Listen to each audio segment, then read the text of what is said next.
Ito po yung paa sa harap mga busing. Ito naman po sa likod. Dito na po yung apat natin na pangpaa mga busing.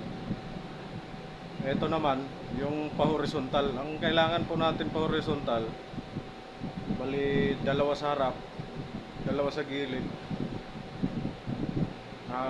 Bali apat, bali panlima po yung ibabaw.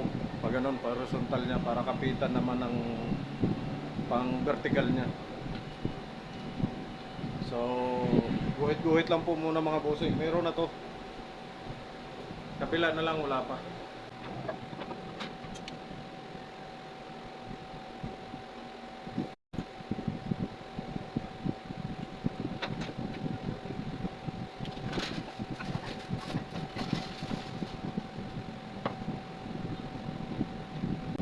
Bali, paprikit ko po muna lahat mga bossing. Tapos, tsaka ko na lang po i-assemble pag okay na lahat. So, ganyan lang po muna yan.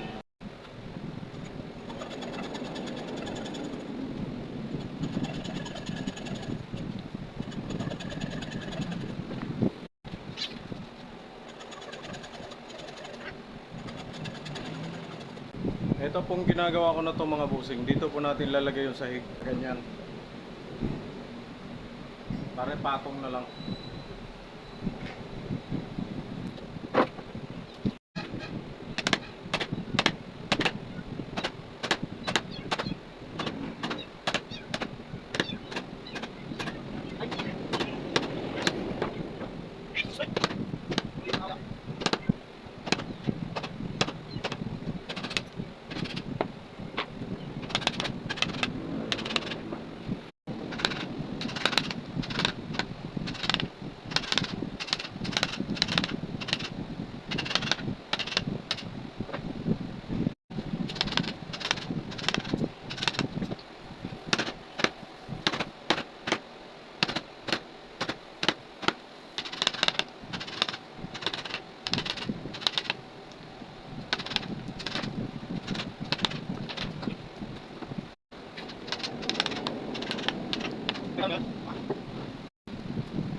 Nakatapos na po ako ng isa mga bossing.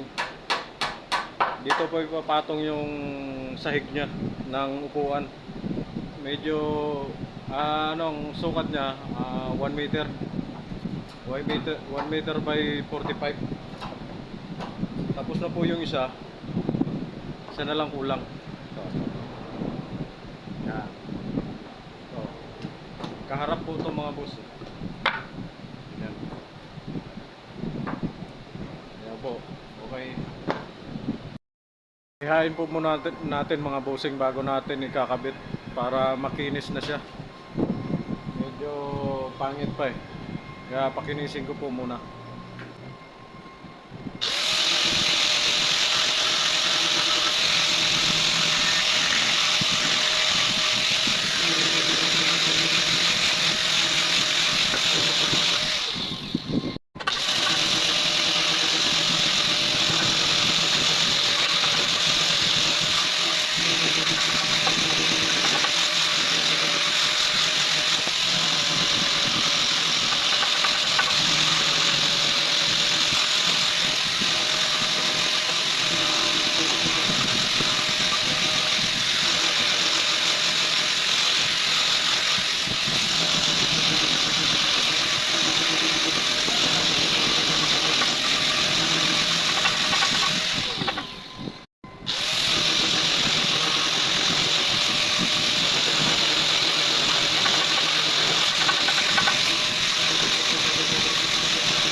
Ganda ng kahoy mga bossing. Oh.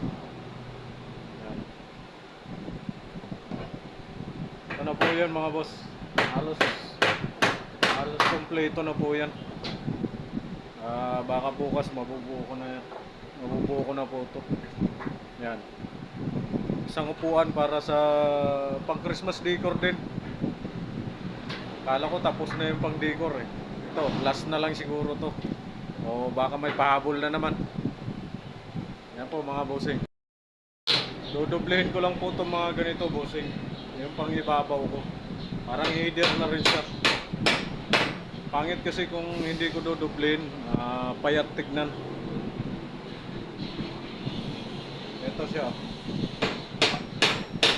Yan. Pag naging doble na siya, yan, lalapat na siya. Ganito lang din po yan mga bossing. Wala ibang kahoy. Wala malapad. Kaya tsaga-tsaga lang magkating.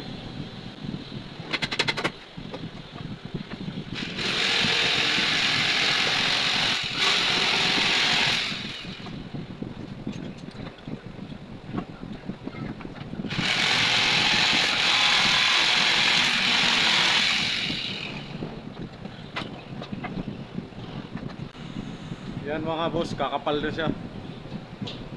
Ayusin ko na lang.